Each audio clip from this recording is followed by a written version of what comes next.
Hello everyone and welcome back to Strife Solutions, the startup site for the wondrous company Strife Solutions here on the YogCast server. I am of course playing the YogCast complete Minecraft mod pack. If you want to play along, go ahead, check out the AT launcher and download it yourself. Links are in the description. So, without further ado, let's get right to it, Last time, I was working on building a farm, and I finished the entire checklist, storage and farming and everything.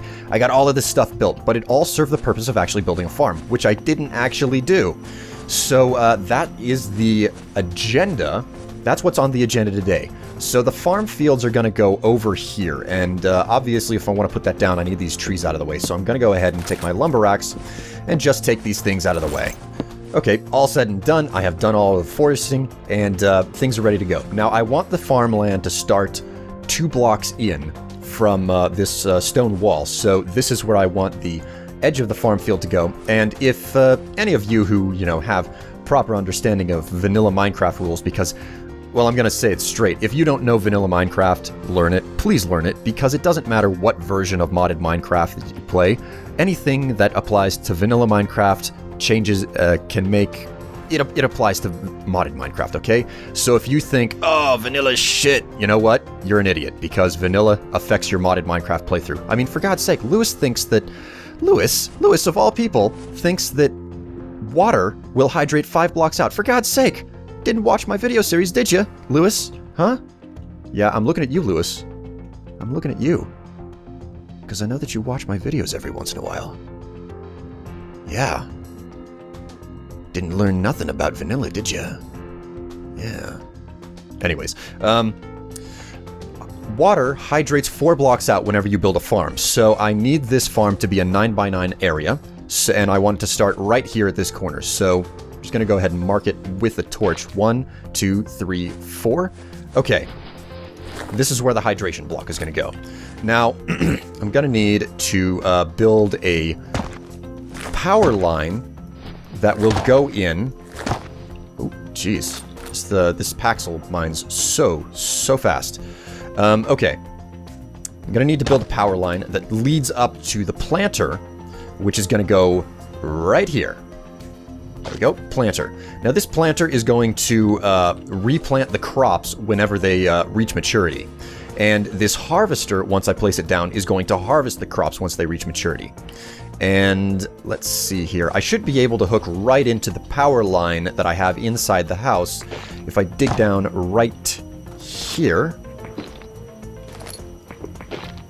There we go. That's the power line right there. Alright, so I have the cabling, and I've also filled up one of the tank blocks with water so I can make myself an infinite water source. But quite simply put, what I want to do right now is hook the harvester up with this basic cabling right here, like so. Hook it straight up to the power network that I have in place inside of the base. There we go, that should do it. Now let's go ahead and cover this up with some stone.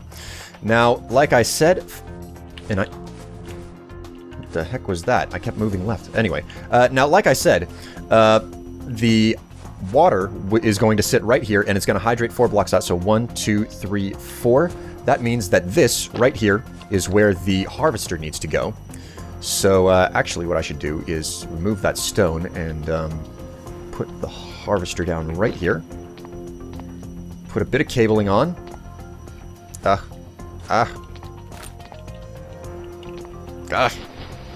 Such a mess having to deal with cabling. You get caught between the dirt and whatnot so frequently. There we go. Just cover this all up with dirt. Now let's put the harvester down. Boom. Harvester is down and ready to go. Now, these two things are not quite ready yet. They need upgrades to do a proper area. Without any upgrades, the harvester will only do 3 blocks out. It'll only do 3 blocks out and 3 blocks wide, so 9 blocks in a 3x3 area. And the same thing goes for the planter. The planter will plant on all the blocks above it in a 3x3 area. But adding a 1 block upgrade will give it an extra ring around it. Same thing with the harvester. It will add an extra ring around it, extending by 2 on the far edge. So basically I want a, let's see, 3, 4, 5, 6, 7, 8, 9. Yeah, so I need a level 3 upgrade to both of these to get a full farm working. But in order to do that, I have to actually build them. Okay, so to create the upgrades, they are the tin upgrades, radius increased by 3. To make these, I need raw plastic, tin ingots, gold, and redstone. Now, I covered it previously, but the raw plastic comes straight out of smelting rubber bars, I believe it was. So I'm just going to go ahead and replace the iron dust for a minute here. Smelt some of that stuff up, but in addition to that, to make these upgrades, I also need tin, gold, and redstone. Now, the gold isn't going to be any significant problem. Just go ahead and turn a single gold ingot into gold nuggets. Okay, so let's make the tin upgrades. To make these, gold nugget, tin, raw plastic. Use the shift-click option. There we go. I've got 2 of these babies, 2 upgrades. Now, the machines should be able to function at maximum capacity without trouble.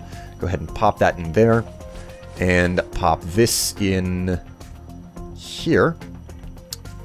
Okay, so everything is ready to go. The only thing left to do is to actually create an infinite water source for the sprinklers, but I'll actually get the farm down and running first.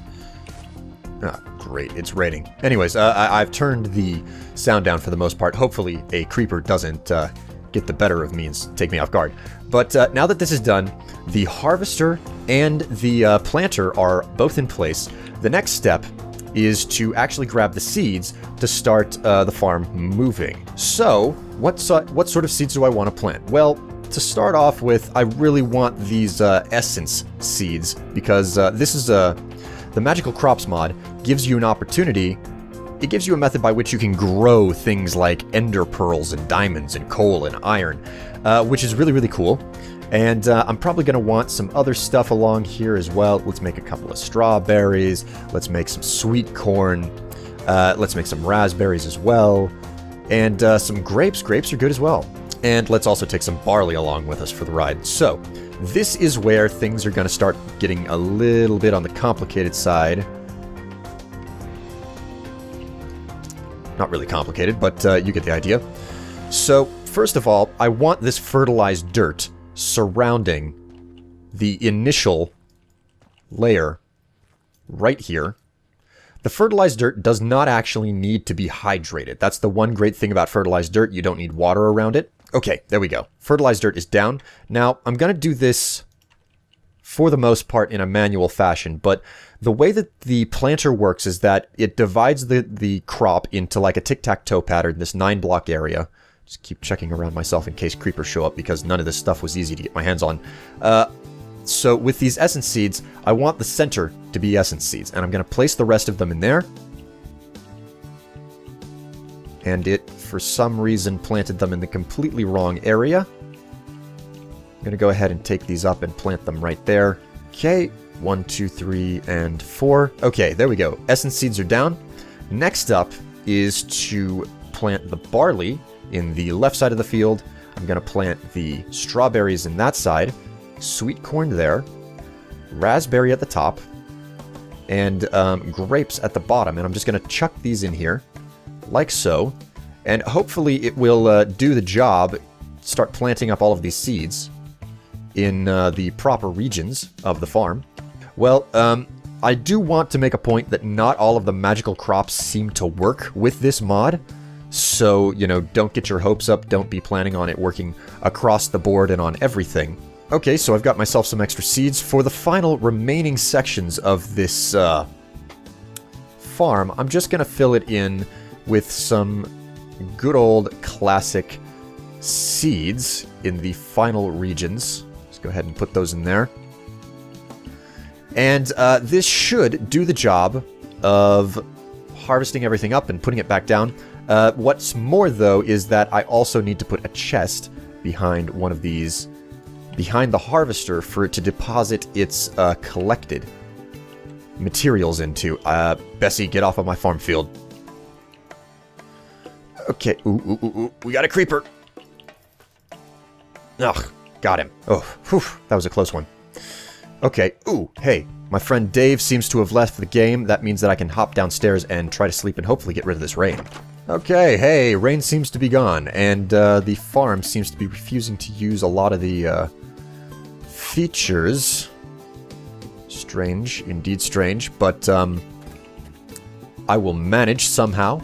Anyways, next step here that I want to do is I want to set up a separate farm. Now this farm over here is going to have to be your standard fare, nothing fancy. I'm not going to have, it's not going to be auto-harvested for the most part. I'm going to go ahead and just make myself an infinite water source over here. Okay, so here we are, ready to start in on the second farm. Now, before I actually start in on this second farm, I actually want to put the infrastructure in for the sprinkler system, which will help everything to run more efficiently.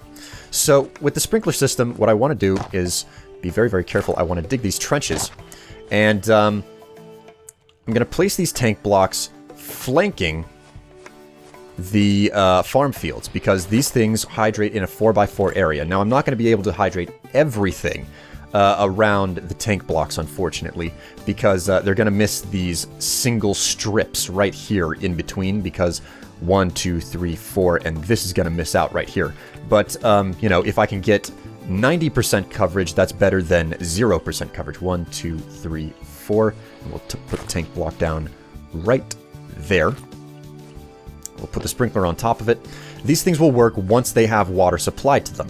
But just how do I get water to them? Well, what I'm going to do is I'm going to dig some trenches, and I'm going to make some infinite water supply and hook my electric pump up to the power network. So I want an infinite water supply down here, or maybe over here, and I'm going to be piping water through underground trenches to the sprinklers. So I'll get around to doing that right now, and I'll save you guys the snore of watching me do it.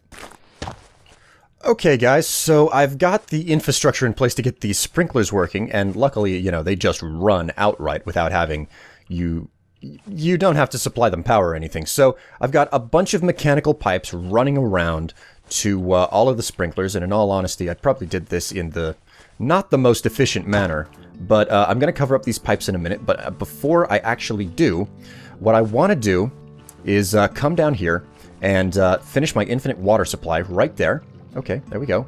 Now to pop down the pump and rotate this around until it... There we go. Now it's getting power. Now it's actually sucking up water. As you can see, the internal tank is filling up. Now I want to start attaching pipes to it. Let's go ahead and fill in some of the areas around it here, just so nothing ends up spawning in its vicinity. And we'll go ahead and hook it all up, and fingers crossed, it'll work now. Okay, so it's filling this up. Aha! Look at that. The sprinklers are working. These should make it possible for everything to grow faster.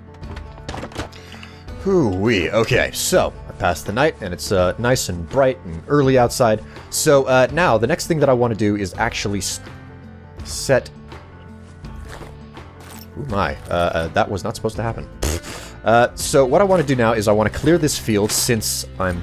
Oh, well, there goes my scythe. What I want to do now is I want to clear the field. No!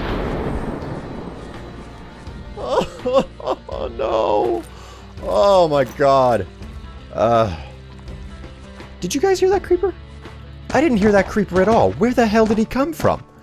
It's like he spawned right on top of me. Okay, there we go. Removing all of the grass again, and let's just clear this out. Okay, there we go. Now I can take my hoe. I can start tilling the land. Ugh, okay, there we go. All tilled up. Did you guys hear that creeper? I didn't hear that creeper at all. It's like he crept up on me, and he was... It's almost as if he crept up... Yeah, well, wow, I can't believe it. I made a pun without even meaning to. It's almost as if the creeper crept up on me. Wow. Okay, anyways, this particular field, what I want to do with it is turn it into a rice paddy. So, I'm going to go ahead and grab my rice right here. And, I'm going to grab some water out of the infinite water supply. And what I want to do is right-click all of these areas. And the way that this works is that your rice paddy has to be hydrated in order to work. So you can't plant in non-hydrated rice paddies. And the way that you make a rice paddy is that you first till the land, and then you right-click it with a shovel to turn it into a rice paddy. Now, if the ground is hydrated, it'll have water in it. If the ground isn't hydrated, it won't have water in it. And in order to hydrate a rice paddy, you put water down, okay? Which is the reason why I have this infinite water source right over here. And actually, I could probably remove this water source and use my spare tank block to just hook up to the system that I have below. But I'll do that at another time. So what I want to do is start filling this place in with rice, because there's nothing like some tasty onigiri with rice, because that is what it is used to create. 6 rice makes 1 onigiri, and that stuff is actually really delicious. Just basically rice balls is what it is. Okay, there we go. Just go ahead and plant the rest of this rice in the paddies here. 1, 2, 3, 4. 4.